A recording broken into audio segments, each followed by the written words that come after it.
আসসালামু আলাইকুম রহমতুল্লাহি ওবরকাতুহ। সম্মানিত দর্শক, আমেরিকা এবং ইরানের যুদ্ধ এখন চরমে। যারা সামরিক বিশেষজ্ঞ তারা সবাই ধরে নিয়েছিলেন যে এই যুদ্ধ হবে একপক্ষীয় যুদ্ধ। ইসরায়েলের যে সামরিক সক্ষমতা এবং তাদের যারা বন্ধু রাষ্ট্র, ইউরোপের যে সকল বন্ধু রাষ্ট্র রয়েছে, ফ্রান্স রয়েছে, ইংল্যান্ড রয়েছে, কানাডা রয়েছে, তার সঙ্গে সঙ্গে জার্মানি তো আছেই, এবং আমেরিকা সরাসরি এই যুদ্ধে অংশগ্রহণ করেছে।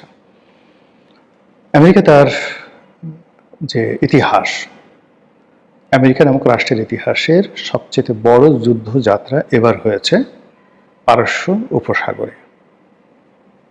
এই পারস্য উপসাগরে তাদের রণতরীগুলো তারা মোতায়েন করেছে, তাদের যত আধুনিক মারণাস্ত্র রয়েছে সেগুলো তারা এখানে এনেছে, এবং একই সঙ্গে প্রায় 50টির উপরে তাদের যে সামরিক ঘাঁটি রয়েছে মধ্যপ্রাচ্য জুড়ে, প্রতিটি ঘাঁটিতে তারা সর্বোচ্চ সৈন্য সমাবেশ, কৌশলগত অবস্থান, সামরিক সরঞ্জামাদির সেখানে সমাবেশ করা ছাড়াও তাদের যে সকল বন্ধু রাষ্ট্র রয়েছে তাদেরকে রেড অ্যালার্টে রাখা হয়েছে।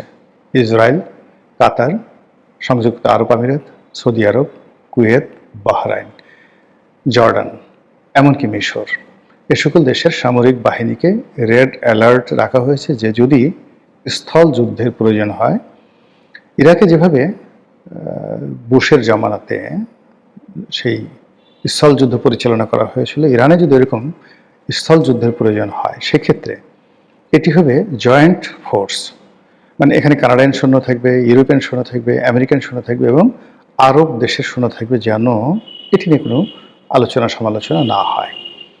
এইভাবে প্রস্তুতি নিয়ে আক্রমণ করেছে আমেরিকা এবং ইসরায়েল।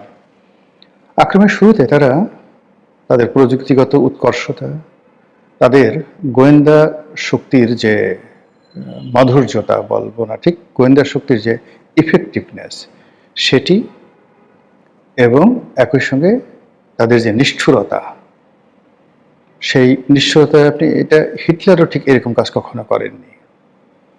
সেই নিষ্ঠুরতার চরম পরাকাষ্ঠা দেখিয়ে তারা ইরানে আক্রমণ করে একই সঙ্গে ইরানের সর্বোচ্চ ধর্মীয় নেতা সহ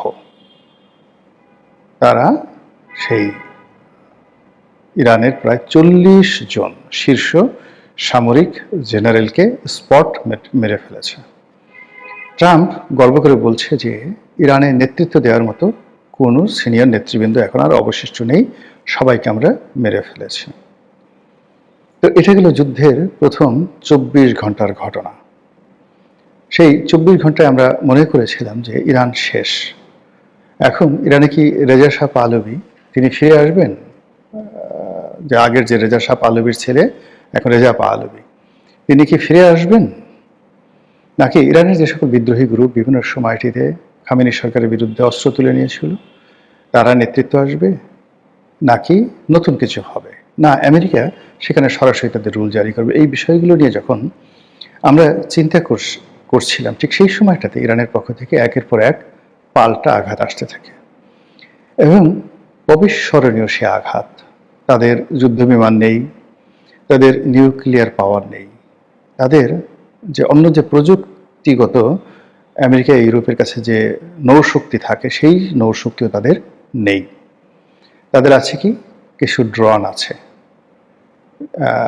যেটিকে বলা হয় শাহেদ ড্রোন, আর রয়েছে দূরপাল্লার, মাঝারি পাল্লার, স্বল্প পাল্লার ক্ষেপণাস্ত্র, এবং এইসব ক্ষেপণাস্ত্রের মধ্যে আবার বেশ কিছু সংখ্যক ক্ষেপণাস্ত্র রয়েছে যেগুলিকে বলা হয় সুপারসনিক, শব্দের গতির চেয়ে বেশি। তো কেবলমাত্র ড্রোন এবং ক্ষেপণাস্ত্র নিয়ে তারা ঝাঁপিয়ে পড়ল। ঝাঁপিয়ে পড়ে একই সঙ্গে মার্কিন যুক্তরাষ্ট্রের যে সকল ঘাঁটি রয়েছে, বললাম যে আগে প্রায় 50টি ঘাঁটি, এর মধ্যে তাদের টার্গেটের মধ্যে 27 ঘাঁটিতে তারা নিখুঁতভাবে আক্রমণ করেছে এবং ব্যাপক ক্ষয়ক্ষতি করেছে। এর মধ্যে কয়েকটি যাকে বলা হয় নৌঘাঁটি একেবারে নিশ্চিহ্ন করে দিয়েছে, কয়েকটি সামরিক ঘাঁটি তাও নিশ্চিহ্ন করে দিয়েছে। কত হতাহত হয়েছে, কত সৈন্য আমেরিকান সৈন্য মারা গেছে এই হিসাব পাওয়া যায়নি। অধিকান্ত ওই যে পার্শ্ববর্তী আরব রাষ্ট্রসমূহে যে সকল 5 স্টার হোটেল, 7 স্টার হোটেল, যেখানে আমেরিকান সৈন্যরা আশ্রয় নিয়েছে এবং ওখানে বসে যুদ্ধের পরিকল্পনা করছে, ঠিক সেই জায়গাগুলোতেও ইরান উপর্যুপরি হামলা চালিয়ে যাচ্ছে। এর ফলে কি হলো, আরব দেশগুলোতে রীতিমতো ভীতিকর একটা অবস্থা তৈরি হয়েছে। ইরান এতদিন যে যুদ্ধগুলো করেছে সেখানে তারা আরবদের সাথে আসলে কখনো ঝগড়া করতে চায়নি, আরবদেরকে আক্রমণ করতে তারা চায়নি। যেমন তারা যখন সিরিয়াতে বাশার আল আসাদের সরকারের সময়টাতে প্রচণ্ড রকম শক্তিশালী হয়ে পড়েছিল, তাদের হিজবুল্লাহ এবং হুতিদের যন্ত্রণায় যেখানে ইসরায়েল পাগল হয়ে গিয়েছিল, এবং হিজবুল্লাহর ভয়ে যখন আমেরিকা থরথর করে কাঁপত, তার সঙ্গে সঙ্গে আবার হামাস যখন ইসমাইল হানিয়া জীবিত ছিলেন, ওই সময়টাতে ইরানের যে প্রক্সি ক্ষমতা হায়েস্ট পর্যায়ে ছিল, তখন কিন্তু ইরান ইচ্ছা করলে, তখন তাদের যে সাইকোলজিক্যাল অবস্থা ছিল, সেই সাইকোলজিক্যাল অবস্থায় তারা যদি চেষ্টা করত, একই সঙ্গে কুয়েত, কাতার, বাহরাইন, ইরাক এবং সৌদি আরবে তারা দখল করে নিতে পারত। এই ক্ষমতা তাদের ছিল, কিন্তু তারা সেই কাজটি তারা করেনি। যখন কাসেম সুলাইমানিকে মেরে ফেলা হলো, ইরানের যে বিপ্লবী গার্ড, সেই গার্ডের যে প্রধান, বিশেষ করে যারা বিদেশে অপারেশন পরিচালনা করে, সেই অপারেশনের যিনি প্রধান, কাসেম সুলাইমানিকে হত্যা করা হলো। এরপর আরও কয়েকজন খুব নামকরা জেনারেলকে হত্যা করা হলো এবং ইরানের প্রেসিডেন্ট রাইসিকে তারা হত্যা করে ফেলল। এই হত্যা করার ফলে কি হলো, যারা হত্যাকারী ইসরায়েল এবং আমেরিকা, তাদের সাহস বাড়তে থাকলো।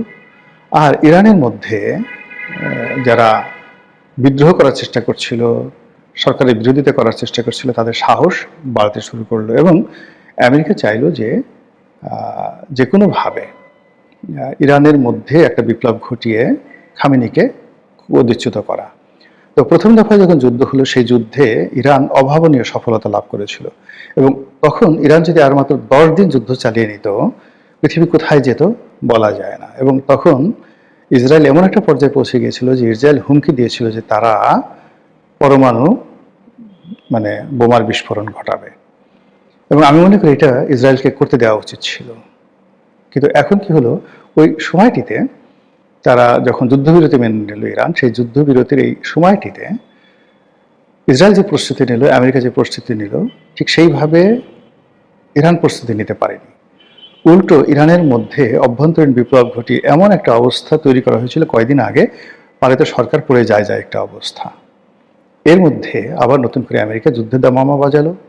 একদিকে নেগোসিয়েশন, একদিকে আলাপ আলোচনা, এবং সেই আলাপ আলোচনার টেবিলে থাকা অবস্থায় ইরান যখন একেবারে নির্ভর যে একটা আলাপ আলোচনা হচ্ছে এবং সেই আলাপ আলোচনা চলমান, ব্রুনাইয়ের পররাষ্ট্রমন্ত্রীর নেতৃত্বে যে আলোচনাটা চলছিল, সেই আলোচনাটা যখন চলমান, ঠিক সেই সময় কাউকে কোনো কিছু না জানিয়ে রীতিমতো বিশ্ব মোনাফেকের সর্বোচ্চ পরাকাষ্ঠা দেখে আমেরিকা এবং ইসরায়েল সেই ইরানের পরে আক্রমণ চালালো। এরপর তো যুদ্ধ। এই যুদ্ধ কোথায় যাবে জানি না, কিন্তু ইমাম খামেনির মৃত্যু সারা পৃথিবীকে কাঁদিয়েছে, এমনকি আমেরিকাবাসীদেরকেও কাঁদাচ্ছে। এটি যে একটি অপ্রয়োজনীয় এবং অনাহত যুদ্ধ, এটি এখন খোদ আমেরিকা এবং ইউরোপের যারা লোকজন তারা বলার চেষ্টা করছে। এবং এই যুদ্ধে মধ্যপ্রাচ্যের অনেক দেশ যারা ডোনাল্ড ট্রাম্পকে উদ্বুদ্ধ করেছে, ফাইন্যান্স করেছে, টাকা দিয়েছে এই যুদ্ধ জড়িয়ে, এই যুদ্ধে ইরানকে ধ্বংস করার জন্য। অধিকান্ত এখানে ডোনাল্ড ট্রাম্পের মনস্তাত্ত্বিক বিষয়ে কিন্তু অনেক কাজ করেছে। সেটা হলো যে তিনি বেশ কয়েকটি যুদ্ধ বন্ধ করে দিয়েছেন। তার ইচ্ছা ছিল যে নোবেল কমিটি তাকে একটা নোবেল পুরস্কার দিবেন, তো তাকে সেই পুরস্কার না দেওয়ার ফলে তিনি বলছেন যে আমি আর এখন শান্তির জন্য কাজ করব না। এবং তিনি শান্তির জন্য কাজ না করে কতটা অশান্তির জন্য কাজ করতে পারেন তার বাস্তব প্রমাণ আমরা দেখেছি ভেনেজুয়েলাতে, তার বাস্তব প্রমাণ আমরা দেখছি এখন ইরানে। যাই হোক, ইরানের যুদ্ধের শেষ পরিণতি কী হবে? এটি একটি অসম যুদ্ধ। সারা পৃথিবীর সমস্ত সুপার পাওয়ারগুলো একদিকে, সমস্ত সুপার ন্যানো টেকনোলজিগুলো একদিকে, আর অন্যদিকে মান্দাত্তা আমাদের মনোবল এবং স্থল যুদ্ধে হাতাহাতি যুদ্ধ করার যে তালেবানি শক্তি, সেই তালেবানি শক্তির মহড়া দেওয়া ছাড়া এখন ইরানের অন্য কোনো গত্যন্তর নেই এবং ইরান সেদিকে এগোচ্ছে। আমরা যেটা জানতে পারি যে ইরানের সেই ব্যালিস্টিক মিসাইল, এদের সংখ্যা মাত্র 2000, সাকুল্যে 2000, এর মধ্যে হয়তো তারা 600-700 তারা খরচ করে ফেলেছে। আর অন্যদিকে আমেরিকা এবং ইসরায়েল তারা একদিনে 2000 ক্ষেপণাস্ত্র নিক্ষেপ করেছে ইরানের মাটিতে। বোঝার চেষ্টা করে যেখানে কতটা অসম যুদ্ধ হচ্ছে, এবং সেই অসম যুদ্ধের মধ্যেও ইরান যে পারঙ্গমতা দেখিয়েছে এবং যে সাহস তারা দেখাচ্ছে, এবং যেভাবে যে সকল রাষ্ট্রে আমেরিকার ঘাঁটি রয়েছে সে সকল রাষ্ট্রের সামরিক ঘাঁটি এবং বেসামরিক স্থাপনা যেখানে সন্দেহ করা হচ্ছে যে আমেরিকার সৈন্যরা আছে, সেখানে তারা যেভাবে র্যান্ডমলি আক্রমণ পরিচালনা করছে, তাতে করে গত 20 বছর ধরে যারা মনে করছে পৃথিবী তাদের জান্নাত, এই পৃথিবী নারীদেরকে, সব সুন্দরী নারীদেরকে তারা হুর বানিয়ে যারা বালাখানা গড়ে তুলেছে, কামনা, বাসনা, যৌনতা, নৃত্য, গীত, মদ্যপান ছাড়া যারা এই পৃথিবীর অন্য কোনো কিছুকে প্রয়োজনীয় মনে করে না, এই আরব শেখদের নাফরমানি, মুনাফিকি এবং ইসলামহীনতা এবং তাদের কুফরি কার্যক্রমের মূলে, বেদি মূলে এই ইরান এইবার যে আঘাত এনেছে,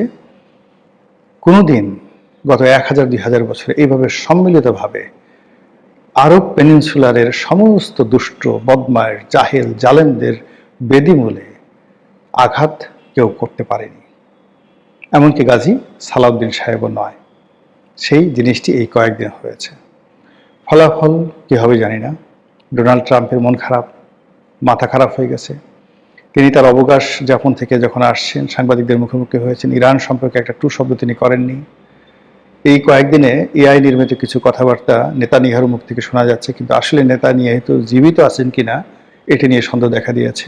সোশ্যাল মাধ্যম বলার চেষ্টা করছে যে নেতানিয়াহু কুল্লু খতম, সে আর নাই, ইন্না লিল্লাহ হয়ে গেছে।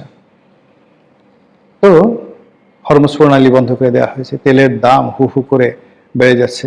$70 পার ব্যারেল যে তেল ছিল সেটি এখন $120, $130 হয়ে গেছে, এবং এই যুদ্ধ যদি আরো 2 থেকে 3 দিন চলে, এই তেলের মূল্য পার ব্যারেল $200 গিয়ে পৌঁছবে।